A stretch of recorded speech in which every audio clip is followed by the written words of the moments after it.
Good evening, everybody. Thank you so much for joining the live, or if you're watching this in the replay, thanks a lot. We're going to have a lot of fun, and we're going to jump right in. I'm going to bring on my father. Now, we have a lot of history, obviously, since my day one. But back in the day, my dad used to own delis here and there, and we'll talk about those. But I used to work in those delis, and that's where I picked up quite kind of a lot of the, techniques that I use. So here is my dad, Domenick Papandrea. Hi, Dad. Hi, Jerry. Hi, everyone. How are we doing today? So the reason why I wanted to bring you on is because last week you were heating up the chat pretty big about the Italian subs, and I want to give people a little bit of context. You had an Italian deli in Middletown, but tell us, how you started in the Italian deli business. Oh, we're going to go back a long time. I started back in 1968, 1969. I was a young boy, about 12 years old, and I started working in this little, well, back then they call it pork store, which today they call it small deli. And then from there, I started working in the Salumeria when I got a little bit older. Salumeria means specialty, salami specialties, cheese specialties, fresh made mozzarella, fresh made sausages, and it's not mozzarella, it's mozzarella. And so forth. And I learned a lot of things.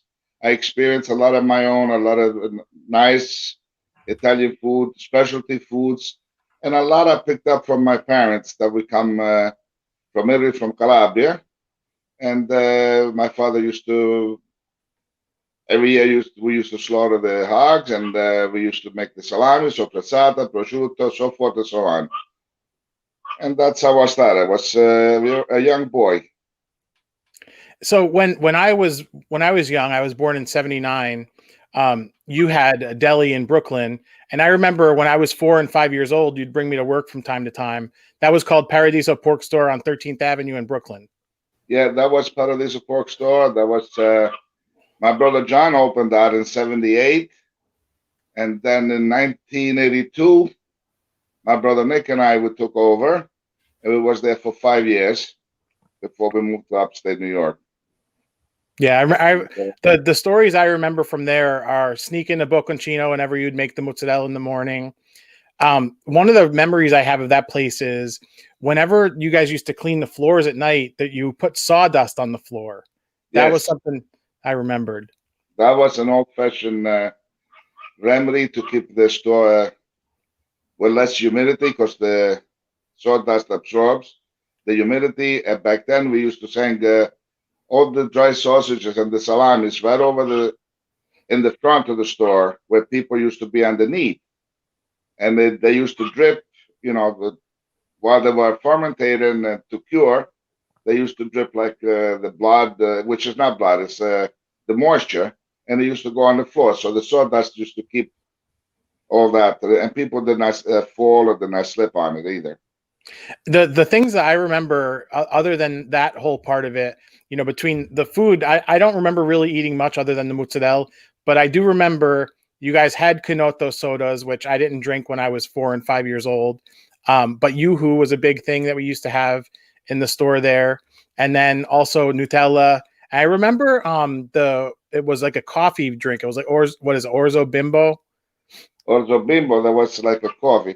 But don't forget the Milan special soda, the coffee soda, the espresso. Yeah, so that from Paradiso, I don't remember that because I was too young. Yeah. But that's definitely something that. The Orzo Bimbo, it's barley, roasted barley, which it's a poor people coffee. In Italy, when nobody could afford to buy espresso coffee, because was where we come from. We come from a farm, from the outskirts of the city, and back in those days, my parents couldn't afford it, so they used to grow the barley. And I remember my mom roasting it, which barley is very, very refreshing for your stomach. Like if you have like gas in your stomach, or if you have like a stomach ache or something, Mom used to make coffee, and she used to put a little bit of goat milk in it, fresh goat's milk, of course. And that used to be like a specialty, like a cappuccino type of a thing, only made with orzo bimbo. I don't even know if they sell that anymore. You can find it. You have to order it, and it's actually pretty expensive. I actually wanted to get it one day for Noah, but it's really expensive, and the places around here don't carry it. Maybe on Amazon. Yeah, that's where it is, but you have to buy like 5 pounds, and it's like $40. It's just not. I'm not going to use that much. They should sell the small containers. Yeah. So in the mid '80s, you decided to move upstate, and you continued the deli business upstate. You owned a deli, co-owned a deli called Famous Deli-Licious in Middletown, Orange County, New York. Tell us a little bit about opening a deli upstate, because it was quite different. I mean, I know you guys tried to pull in a lot of the Brooklyn style, things in that store, but what were the difficulties in opening a store in Middletown where most of the clientele really is not familiar with that style? No, back then, back in the 80s, it was very, very different up here. It's not like today. Today, you could find everything. But back then, they were still more like countryish people. And a lot of the products, we make the fresh mozzarella, fresh Italian sausages, the soppressata, the capicollo. And they were not familiar with those things. So everybody that came in the store, we set up something that whoever came in the store, shopping or not shopping, we give a sample of something. The marinated mozzarella, we were like the originals of the marinated mozzarella. The way we made it with the mushrooms and the pimento peppers and the olive oil and the fresh basil and garlic.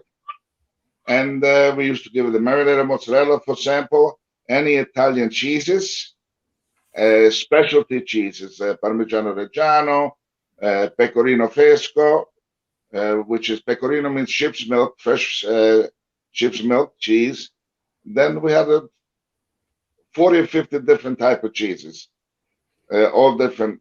And we always try to push to introduce, that's the word to use, introduce the capicollo that we make, the soppressata that we make, fresh mozzarella that we make. We used to make mozzarella every day. Around the holiday time, around Christmas time, we used to make 50 to 100 bundles of curd, that 43-pound bundles, and from the 15th of December till the end of December, I used to make, and that was all through my hands, I used to make like 100 bundles of curd made into mozzarella, all different type, the bocconcino nuts, the salted mozzarella, salt-free mozzarella, scamozze also. Scamozze is like the drier mozzarella. So, it's a lot of things, but we had a lot of samples, and we introduced the people. And today, which my brother John, when I retired from the store, took over the store for, the past 6 years ago. Now he's retiring too, and the store is closed. And still people looking every day. They go knocking on the door, try to get in touch with us for products because they cannot find, because they got so used to it, which it's amazing. It's amazing. Yeah. And the bread, especially the bread. I used to go down to Brooklyn to pick up the bread. Drive winter months, ice, snow, just to pick up bread because the bread over here, local bread, was not the brick oven bread, authentic bread to make a good sandwich, which up here they call it subs, we call a submarine sandwich and Italian sandwich sub, that kind of stuff. So you mentioned making the mozzarella, and that's something that I know some of the viewers here might not have seen, but we've actually featured that on the channel a couple times, making fresh mozzarella. What I'll do is after the stream is over, I'll put links to those 2 videos directly in the description. So if you want to watch those after, you can just click on those links, and I'll make it easy for you to find. We made it with Noah too, with my grandson, with Jerry's son. 3 generations of making mozzarella. It was a really fun video, actually. And tonight, I'm having something. This is iced coffee espresso. Jerry's having water, but I'm having iced coffee espresso. Salute, everybody. Salute. You're going to be up all night with that. It's okay. Yeah. So I pulled up a picture on the screen here before. I only have a handful of pictures from working in Deli-Licious. I'm sure there's more, but I couldn't really find too many. But here's one, and this is me and my brother Dom, who's in the chat right now, and Dad back in the day. I think this was probably taken sometime in the around 93, 94, based on Dom's shirt, Beavis and Butthead. Yeah, I think it was that in '92, right after Domenick surgery. I don't know. Just looking at I think Beavis and Butthead was more like 93, but yeah, probably. So you look like Beavis and Butthead, by the way. Yeah, well, that was what they used to call me and Andy in high school, Beavis and Butthead. Oh boy. So we got Dom in the chat. I don't have more pictures because we were too busy working. That's true. In the store, there was a policy this goes back to like in the 1950s. It's the same stories that people tell you. You know, if you're leaning, you should be cleaning type thing. There was always something to do. We never ran out of stuff to do. And you also mentioned the samples. Some of us were a lot better at giving the samples than others. Me, for example, like I really don't like when I go to a store and they kind of put samples in my face. So I was the type of person where I would try to feel it out, but I would always have you guys on my back saying, "Oh, give him this, give him that." But Uncle John was great at it. I just was not very good at it. Uncle John, even if they don't want the sample, he still had to give it to them. And a lot of people used to walk outside and throw it in the garbage or throw it on the floor. Yeah, I mean that's what happens. So I do have a couple other pictures. Let me we'll pull those up.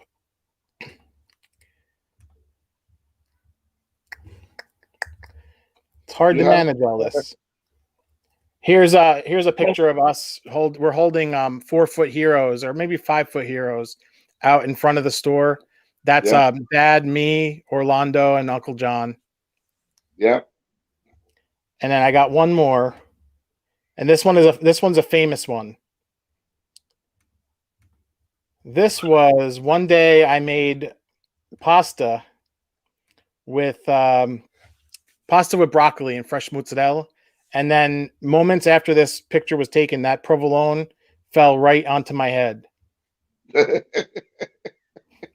remember that. That didn't really happen. I know. But I remember you always cry about it. Do you have any of the pictures of the specialties that I make, the watermelon displays and the succulent things? No? I don't, but I'm sure we have them at home and we can scan them in. That was definitely stuff that like we definitely should figure out how to preserve that stuff because those are really good memories. Yeah, next time you come home, I sit to give you some of the pictures. I mean, I can scan them all on there. On the cell phone now, you could scan. They have an app that scans it directly. Yeah. It's pretty good. So last week we were talking about Italian subs, and in the store we had two versions of the Italian sub. We had the regular Italian sub, boar's head ham, Genoa salami, provolone cheese, and then whatever you want, lettuce, tomato, onion, and then we had the special combo, which you can go ahead and describe that. Well, the special combo that we made was with the number one boar's head ham, because boar's head has 3 different levels of ham. We have the number one boar's head ham, the Italian provolone, the sliced provolone, which we call a provoletta, Genoa salami di lusso, prosciutto, and my homemade capicola that I used to make, lettuce, tomatoes, onions, and then we used to do on top. We used to put the fresh roasted peppers that we marinate, and that was the special combination. I like that a lot. It's a little complicated for me. Now, the one thing that you had a strong opinion about is Italian sub not having mayonnaise on it. No. Italian sub doesn't get mayonnaise. If Why you not? want American sub, we could make American sub.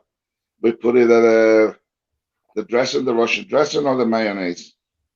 But an Italian sub, there's no such thing in Italy, mayonnaise on an Italian sub. You go to Italy, you want mayonnaise Italian sub, they say go back to America. They don't want you in Italy. Believe it or not, so I went to Italy back in 2007, so 14 years ago. You'd be surprised at actually how much mayonnaise they have, and I think the reason is probably because of tourism, I would imagine. Tourism, and a lot of people that came to America, a lot of them went back to Italy, and they take that tradition with them, with their children, the younger children.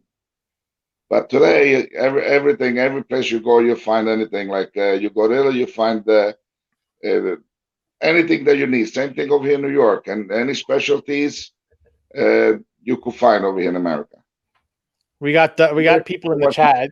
I think it's funny. Colleen agrees with you on the mayonnaise. See me, I think mayonnaise is okay in an Italian sub. I don't do it myself, but if somebody did it, I wouldn't be upset with them. And then Domenick, American sub is turkey, roast beef, mayo, and a slice of apple pie on Wonder Bread. No. He's being goofy. So one of the things that we do on the channel here is I've kind of recreated a lot of the recipes from the store. I know that it upsets, when I did say that again. It upsets me. Why? Because the original is an original, and this is supposed to be an original show tonight, and I should say an original chat.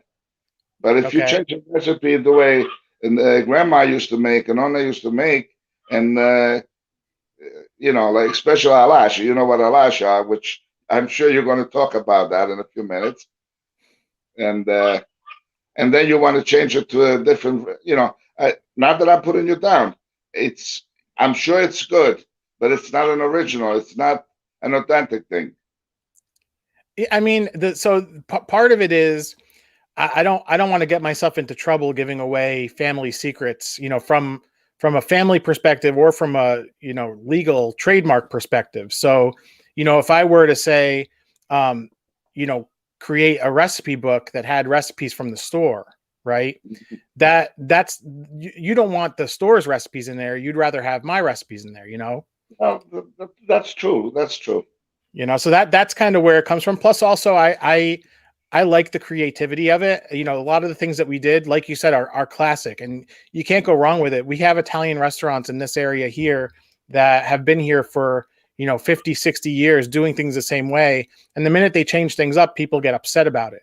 So you can't mess with that in a certain sense, but people like to see different stuff, and they could agree to disagree, but that's kind of where we leave it. You personally, always been a little bit difficult to some authentic meals, even special meals. And Mom, she's a great cook, you know that. Even things that she makes, like a lasagna. You rather have the lasagna the way you make than the way Moms make. But I'm sure the one thing that Mom makes that you and your brother love is the cavatelli in the oven. The way she make it, it's hard to beat. I mean, you can't go wrong with something that's just like really, really nice pasta. And cavatelli is not really a pasta that you have to worry about overcooking at all. And then you mix it with sauce and cheese. There's really nothing you can't go wrong with that. Yeah, but also Mom puts with the meat, like the meatballs in there, like the chopped up meatballs. Oh yeah, I love that kind of stuff, Yeah. So you mentioned a lot of the other specialties. So there are these donuts that we can't figure out for the life of us. My dad knows it as a old school Calabrese thing, and it's called alage. It's kind of a interesting thing. It's almost like a fried challah type. I can't even describe it. It's a donut that is rolled in granulated sugar. And the closest thing that I've ever seen to it, believe it or not, is a tasty video on Facebook that actually it shows, like, they call them Asian donuts. And these specific ones look like they're from Korea, but the dough looks the same. The donuts are tied exactly the same. They're rolled in the same sugar. And I remember sharing that on my dad's page, and him saying these aren't Korean. But it's like that thing where people say pasta originated in China or it originated in Italy, and they went back and forth. This is the influence of food. Well, pasta was originated in China by Marco Polo. Okay. It was. It's a known fact. And if you look through the archives, you're going to find that that's true. All right. I mean, I'm not going to do that. I'm just going to eat the pasta. That's really all I care about it. What television one of the cooking shows, there was an Asian person cooking, and he even said that the pasta was introduced to them by Marco Polo, and by them admitted it on a cooking show. I'm sure that's where it was originated. It's funny, like a lot of things have a lot of overlap. If you look at like Chinese dumplings, those kind of have a little similarity to ravioli, and then same thing with pierogies. It's almost the same type of Yeah, idea, from so different cultures. That's all. yeah. But to make pasta, it's one of the most simple things. It's just flour, water, and an egg. That's it. It's the easiest thing to make. Except that you have to roll it out really thin, and that's the hard part. Well, today we have the machines. Years ago was done with a broomstick, roll it on the table, and then lay it on top of the sheet that you sleep on. Well, that's to keep it from drying out. Right, right. So what I wanted to make the show about is, just family food memories. It's kind of hard to title these things in advance because you don't know how the conversation is going to go. But you did bring up a couple other points that I want to kind of revisit. Back in the early mid 80s, I remember a lot of memories at grandma's house, Nonna Rosa, your mom. She used to make me, and this is one thing that I've paid tribute to ever since I even did a blog about it. And I incorporated this into my cooking class, where she would make me mozzarella and carrots, which if you don't know what that is, it's basically a grilled cheese.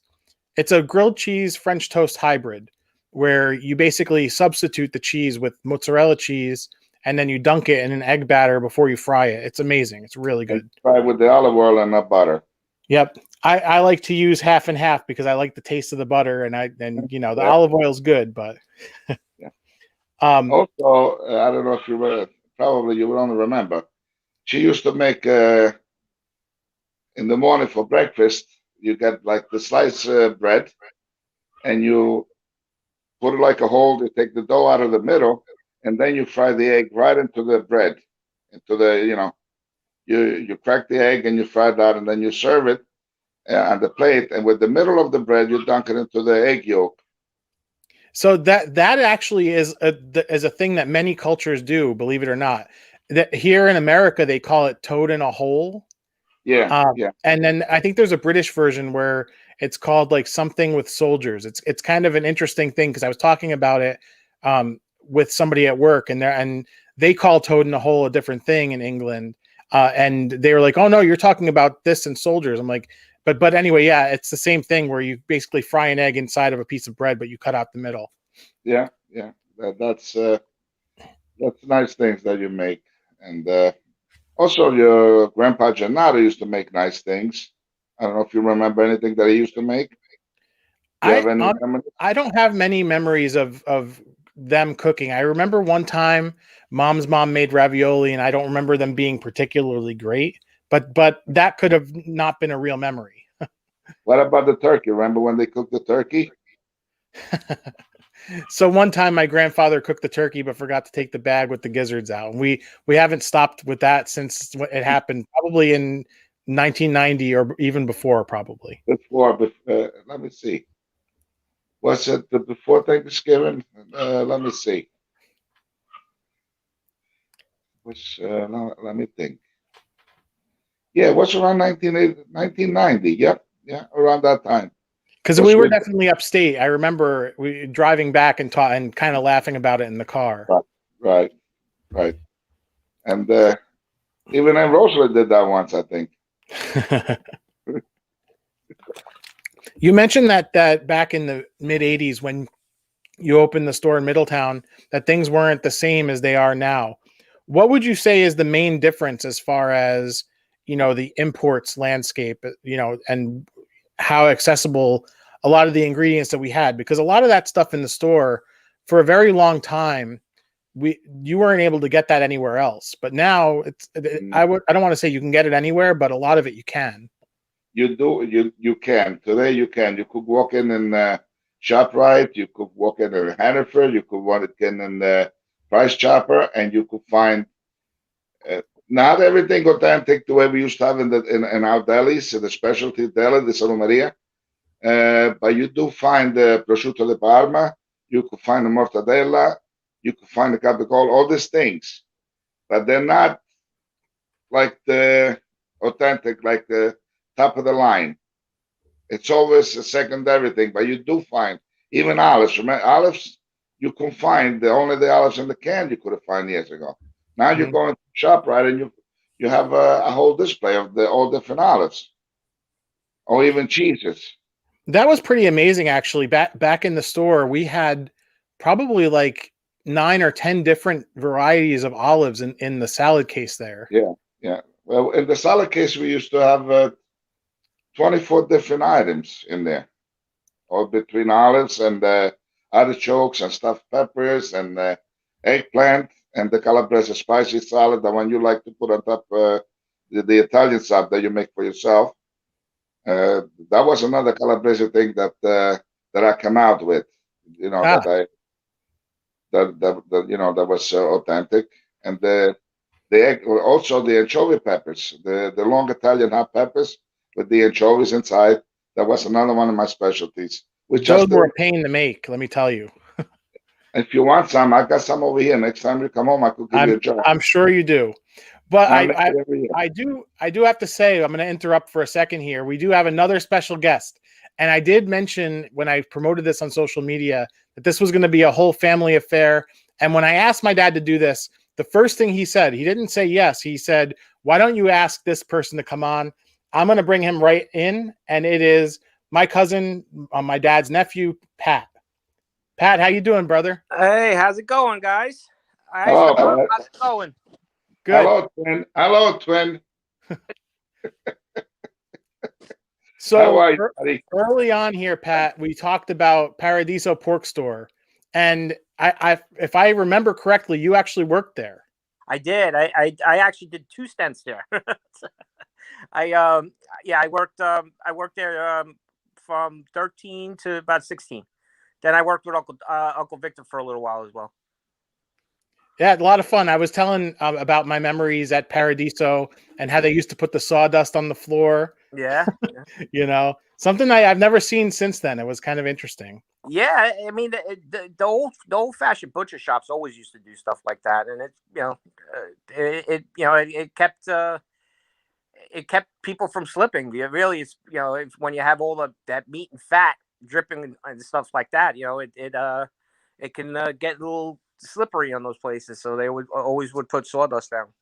Yeah, over there we had those special for the terrazos for them, which today you cannot find that type of terrazzo. It's a Yeah. special, stone, and that's very very slippery. And and that sawdust used to help a lot for that. So what we were sharing were some of our favorite family food memories. So if you got any good ones that would be a fun food memory from the family, maybe something one of our aunts makes, or maybe even something your mom makes. Well, I mean, always a fun time is making the dry sausage. That's always the most fun time. And I know that your mom, my sister-in-law Maria, she makes great rice balls at arancini. Yeah, she does. Yeah, definitely. That we could talk about because that's one of my favorites.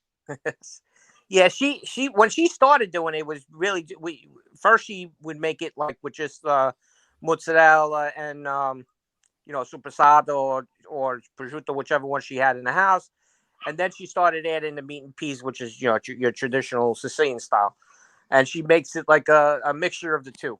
So yeah, they're pretty awesome. Yeah, but you got to hold on a second because your mom does something with the rice balls that I had never seen until I had your mom's, and then a couple other aunts do it now too with the Hershey's Kiss in the middle of the rice ball. No, that was my recipe. I started that.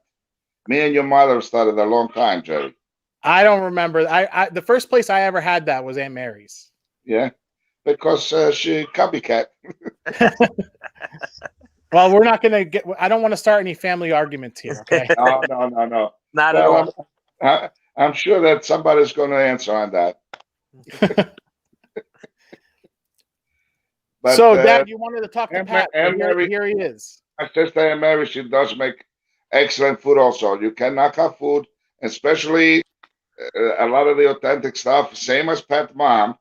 She's excellent on everything. And whatever she makes, it's amazing. Just amazing. I know. I mean, for my high school graduation, my high school graduation was memorable for me for two reasons. Number one, it was the night that Mike Tyson bit off Evander Holyfield's ear, All right. and Aunt Mary brought a whole bunch of her goodies, for that night. And those are the two things I remember from that night. Yeah. So, Dad, you wanted to talk to Pat. He's here to talk to him. Well, let him talk to me. Let him ask me questions. He's younger than me. I'm an old guy. What do you want to talk about, Pat? I'll bring up a story when we worked at Paradiso. We used to we used to make the gabagol in house. Right, so we used to hang the supersada gabagol right on above the counter there. Yeah. You know where I'm going, right, Uncle Don? Go ahead. Me and Uncle Don were working there by ourselves this day, and it's like at the end of the day, so it was just me and him, and there was just so much weight on those things. You remember that? I do, like it was yesterday. There was so much weight from the gabagol and supersada on that thing that it just collapsed. It just went straight down, and it was like it was probably a couple 100 pounds of meat on there. And on top of the counters, if you remember, we used to cook the baked ham, the roast beef, and we used to have it in the ceramic trays, the graph, and everything cracked all over, right on the floor on top of the sawdust, which we couldn't salvage anything. and how many times I say manaya that day? Quite a few. That was probably the most I've ever heard that word. Right. Yeah, If anybody wants to know what manaya means, it means darn. Only a little bit different. Right. The fake ceramic the orecchio provolones that were hanging in the window. Yeah. Oh boy. I can't believe that you remember that when everything collapsed. The whole railing. The whole railing. Yeah, it was just me and you at the store that day. It was that day, and it just went straight down. Lucky us that we had to clean up everything and then hang everything back up, whatever we salvaged. Oh boy. So now, Pat, you're on social media as Barbecue Paisan. Yeah. So I want to know a little bit more about what you're up to with that. Is that just like for fun, or are you actually like thinking about branching out into some kind of marketing with that? I would love to. I would love to branch out and market it to it. I do it locally, mainly for family and friends. But I would definitely love to branch out. It's a passion. We grew up cooking and eating, so we really do make a passion out of it, and it's something I started doing a few years ago. I started little by little, smoking and grilling, and then I figure let's let me add my flair instead of using traditional stuff, because sometimes it tastes better when we do it, just straight out. Well, tomorrow morning I'm gonna go pick up something else to put on your grill. Maybe I might send one for you. Oh yeah, just maybe. Nice. I said something with your mom a couple of weeks ago. Did you get it? No, I didn't see her this week. I'm supposed to see her on Saturday, so I'll get it on Saturday. A special kielbasa for you. Yeah, I know you like that. And tomorrow morning I'm gonna go pick up something which will be a surprise. Okay. It'll be a surprise. I'm waiting for a free weekend so I can drive up and go trout hunting with you. Bring the. I know. We're gonna, matter of fact, talk. Jerry, we're gonna get off it. We're gonna stock some more fish. The DEC just put a lot of fish in the rivers up here. That's good. They're gonna need it after you sucked them out last year. And this year. So what else you want to talk about? I don't know. What do you got for us, Jerry? So I basically what I titled this was like family food memories, and I know all we have is food, really. It's so true. That's why we look this way. All handsome. So Pat, you're now living in Staten Island, right? Yeah. So we were talking about how the landscape in Middletown is quite a bit different now than it was in the mid '80s as far as finding imports and stuff like that. Talk to me a little bit about how the food scene is in Staten Island and how easy it is to find stuff or how hard it is to find stuff. What are your favorite types of things to get down there? Like what's it look like now versus like, 20, 30 years ago? Well, 20, 30 years ago, I remember when Uncle Nick first moved here, it was, a little bit more suburb, but now it's really an extension of Brooklyn. It's that natural progression everybody talks about. Brooklyn. You go Brooklyn, you go Brooklyn, Staten Island, South Jersey, right? It's that natural progression. But you could find pretty much anything that you could find in Brooklyn. A lot of those shops those owners, they moved out here, and now they're moving out to South Jersey. And a lot of them work for me and Uncle John. A lot of those people that own a lot of those delis. No, which is true, Jerry. I mean, that's why it says the original on the thumbnail of the video. Right. And a lot of them try to learn a lot of the recipes, like the capicola soppressata recipes, which I did not share. Only with family members. And they try to make them the way we make them, but they come close, but not close enough to make all those things. Yeah. Because like the capicola recipe and the soppressata dry sausage recipes, I don't like to share that with even the fresh sausages. When I make the fresh sausages, I did teach a few people, but not the authentic way, the way I make it. I mean, I don't even have those recipes. Well, when you want it, you let me know. I get a small charge, very small. You can't trust me with them because I have this platform here. Okay. No, but you do make stuff. You do make the sausages. You made sausage a couple of times. I try. Pat's is getting good at it. You mentioned the dry sausage. I saw on social media, late last year. Your dad was, showing you kind of the whole technique, which is kind of fun.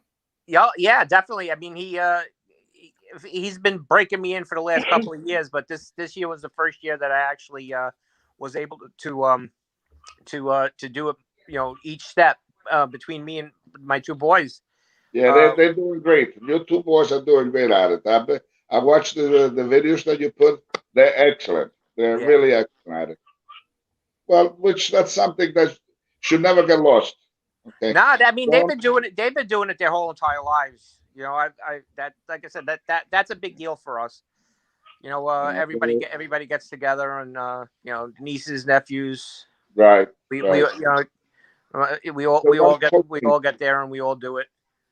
And see the way we're talking right now, things that happened 40 years ago. Yeah. See how wonderful it is. Imagine that your kids and the cousins to talk about this here 30, 40 years from now. Yeah.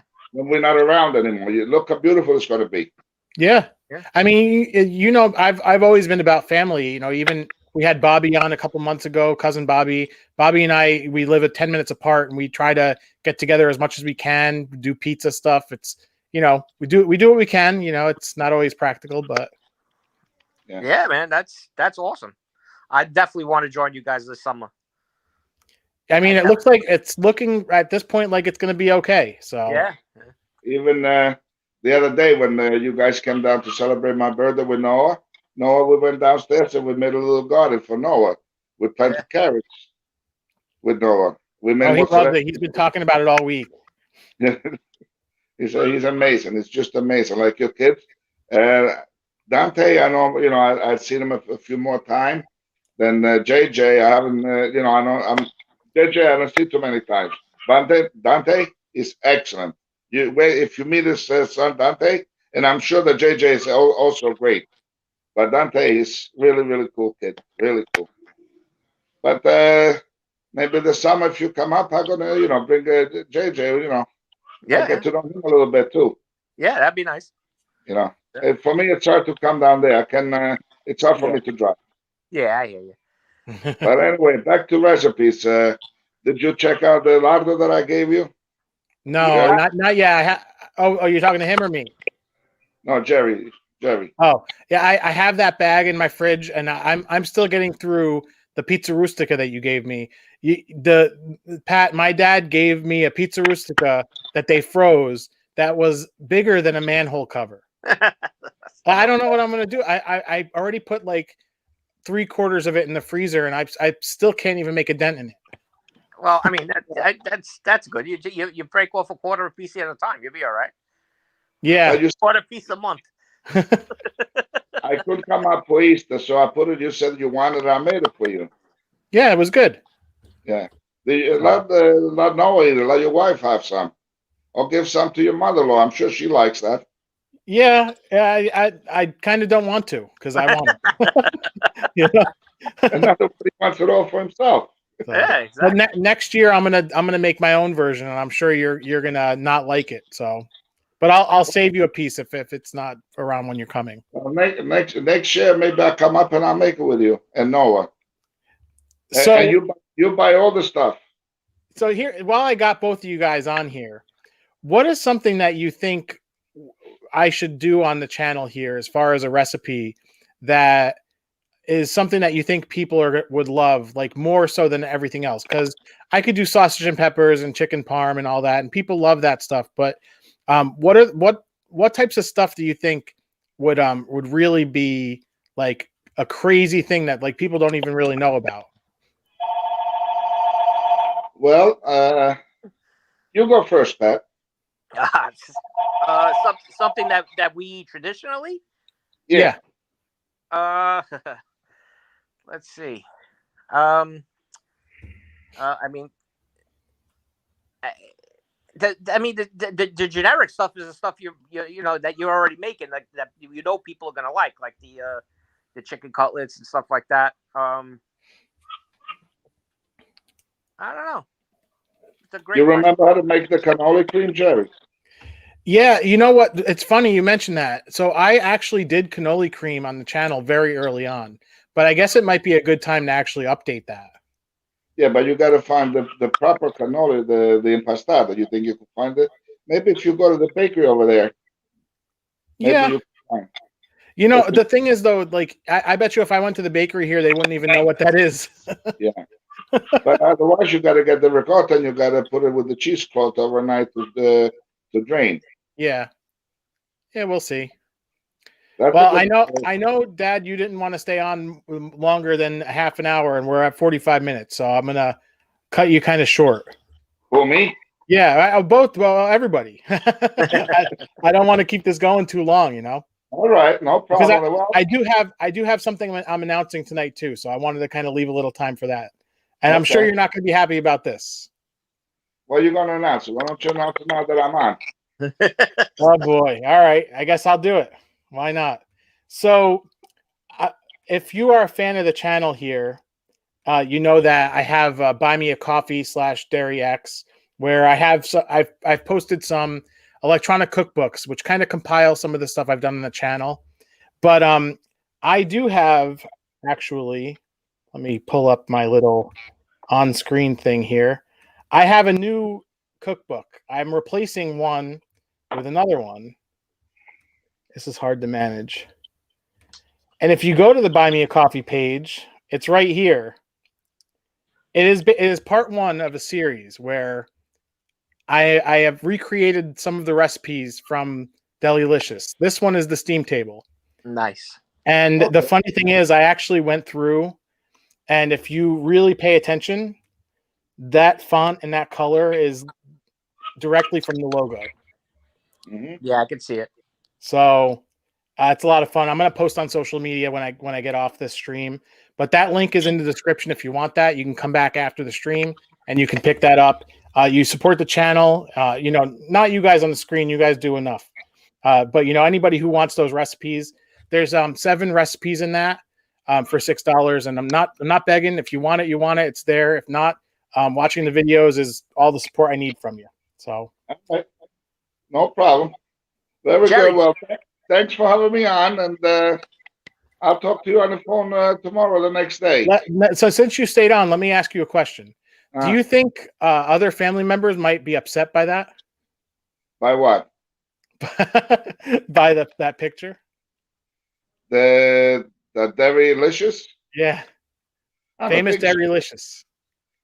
What would they get upset about? If they I get don't know. upset, they get over it. That's all. It's not the recipe. I told you earlier. I'm not going to put your recipes in a book. Do whatever you want. Do whatever you want. I think All right. I think it's fine. By the way, can you change that from buy me a coffee to buy me a Manhattan special? Yeah, yeah. I'm sure you loved that, Pat, when that happened. That was fun. Oh man, it's classic. All right. It was classic. Well, I all hate it because it happens a lot. It's annoying. Yeah. So I understand the frustration. You know what's funny? So Dad, we're talking about the when the Manhattan special exploded on me in the video a couple months ago. The like I took a lot of care not to shake it around, but if you actually watch the video, you could see me actually probably moving it around way too much. Yeah. So like, but the funny thing is it happened too. again. It happened It again? happened again? It happened again, but I wasn't recording. We had gotten takeout. We were working from home one day, and we ordered takeout from a different place. And I got the Manhattan special, and literally like 3/4 of it had actually exploded out of the bottle. And I'm like, I should have learned my lesson. That it doesn't explode. But my secret is a very simple thing to do, and it won't explode. What is You that? want the secret? You want to know the secret? Yeah, well, of course. Don't shake it. Jesus. When you get Manhattan specials, it's got to be cold. When it's warm, it's going to explode all the time, even when it's cold. Yeah. Because put too much carbon. Just tap on top of the cap. Tap it with your finger 3 or 4 times, 6 times, and let it settle a little bit. And when you first open it, drink right away. That's the secret. Yeah, we'll see. I don't know. I don't think I'm ever going to win with those, you know? I know. Anyway. Your frustration was definitely felt. And the frustration in your face was like, it was priceless. I was like, I had to keep it in. I thought about it. I'm like, because a lot of it, the editing is to remove kind of the imperfections. And I'm like, you know, I think this is a pure moment. I got to keep it in there. No, that was definitely good.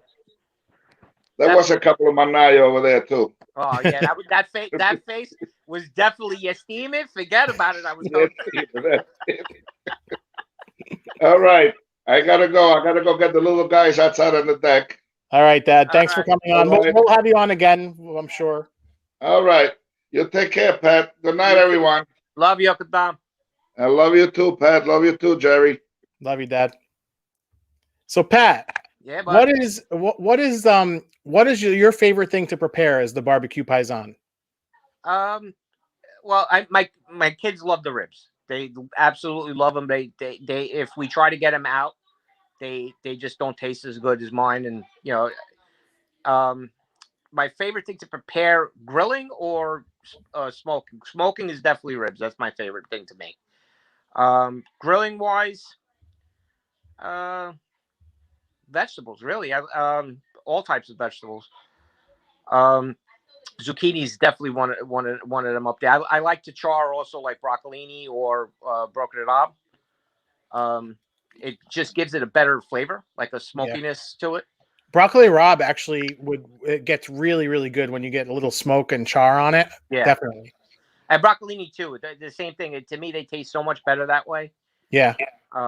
You know, even like sweet potatoes, you grill them. You know, you slice them thin enough and you grill them. It brings out the sugars. Huh. So about your ribs, and not to give away any specifics, but what's different about yours than the ones that you can get out? Well,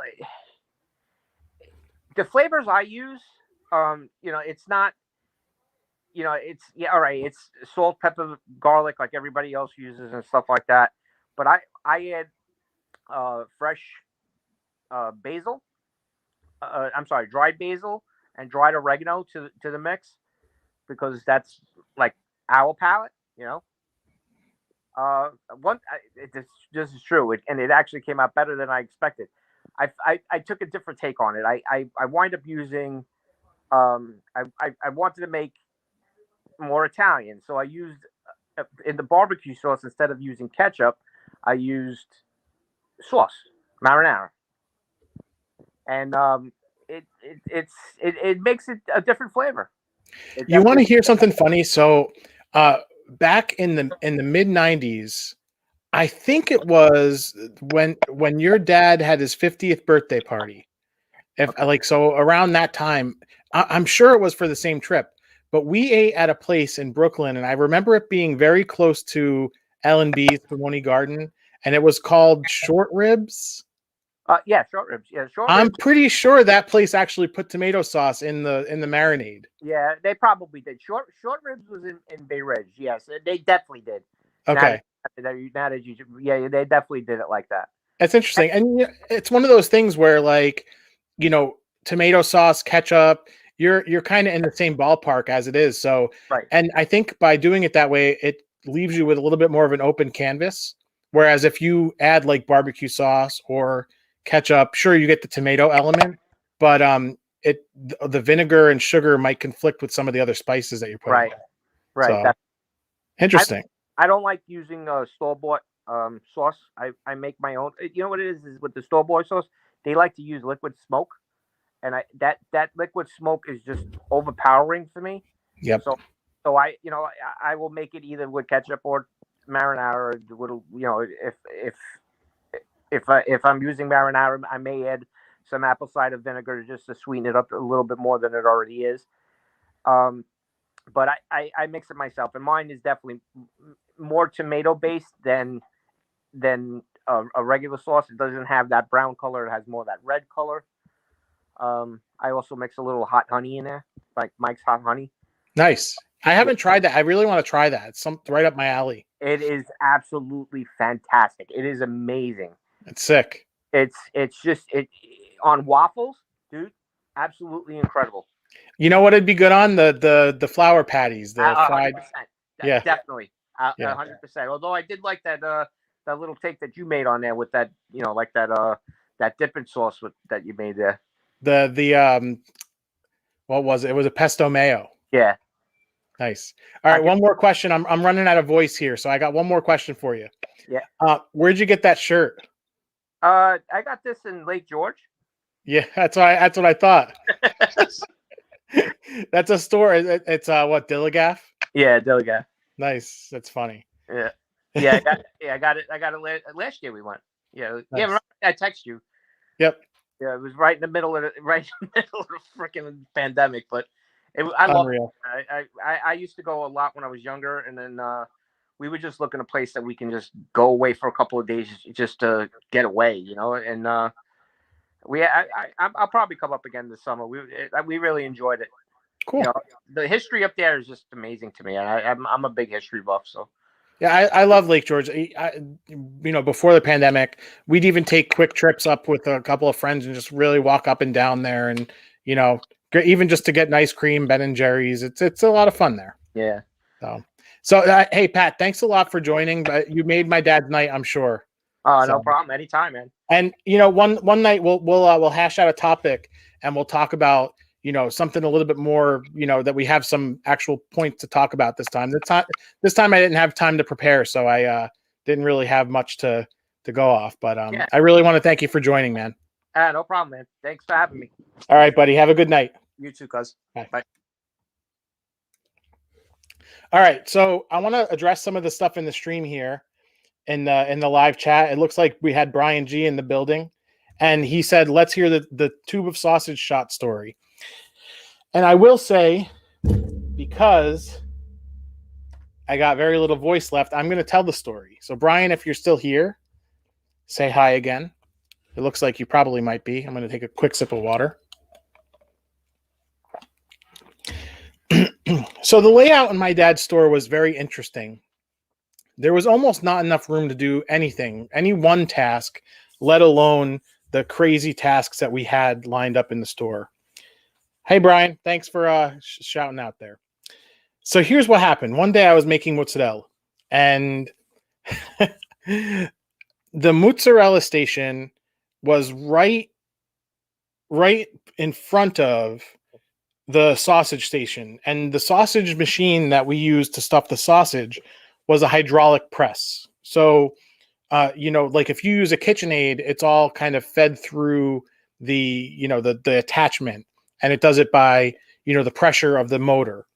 The hydraulic press, actually, you put a piston and and then you put the sausage on top of the piston, and then water fills below it, and it's all under pressure. So when it comes out of the the spout's supposed to have, the casing on it so that it catches the meat, and you're supposed to run it through at a decent pace.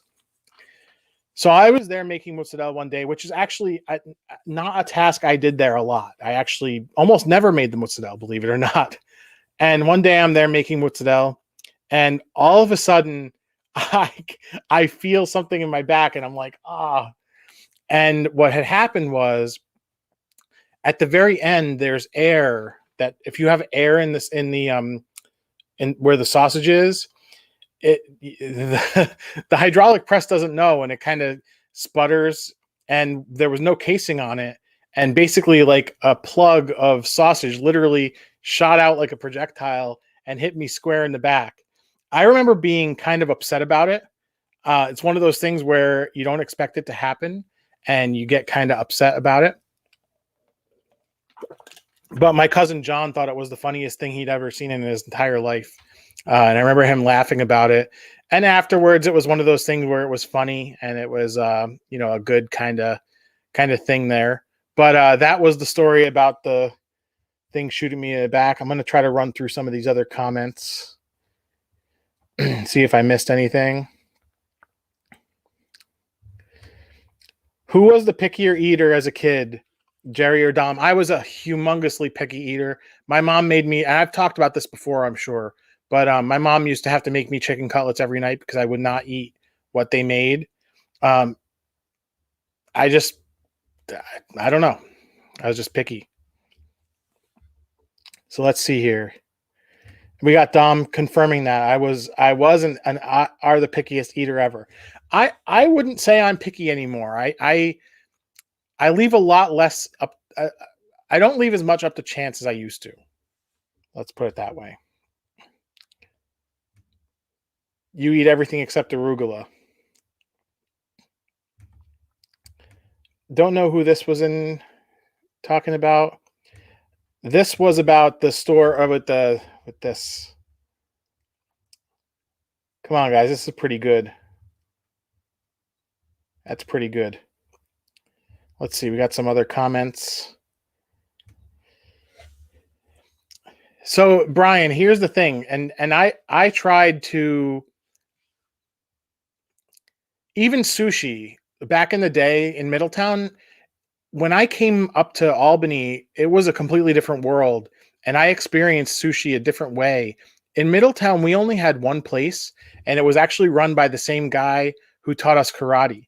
And the sushi there, I don't recall it being like, Boston roll and all this stuff. I remember there being just, the regular sushi, tuna, salmon, shrimp, and there would be futomaki, which is like, all the pickled vegetables rolled into a larger roll. So when I came to Albany and I ate at a place called Ginza, that was like insane, because I never seen rolls with apples and lettuce and all this other stuff.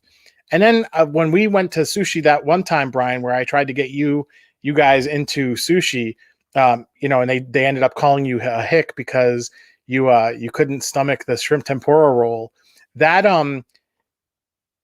first of all, that place was not great. That was number one. But that was at a point where I would say I was less picky, I think. I'm probably more picky now, honestly. I think I was really picky, and then I got less picky, and now I might be a little pickier than before. But I'm going to wrap it up because I got no more voice. Guys, thanks a lot for joining. I had a lot of fun tonight between my dad joining, talking about back in the day, owning a deli in Brooklyn and Middletown, as well as, cousin Pat joining in. I think that made my dad's night. My dad really wanted to talk to Pat, which was awesome. I really want to encourage you guys to pick up this new ebook that is up on Buy Me a Coffee right now. It's called Famous Deli-Licious. It's part one. It's the all the slots from the Steam table, my versions of those recipes. $6, and it goes to a good cause supporting the stream. Thanks a lot for all your support. Got a really big dining review Saturday. Met up with Metal Frog for more mini hot dogs in the area here. It's a really, really fun one. You guys are not going to want to miss that. Flamin' Hot Chicken Parm dropped. We dropped Big Ziti this week. Big Ziti is another one. It's been a hit, getting a lot of traffic on that. It's better than Carmela Sopranos. You got to check out that video if you haven't already. Guys, thank you so much. Have an amazing night. And we will see you possibly next week. Maybe we'll do some Bean Boozled.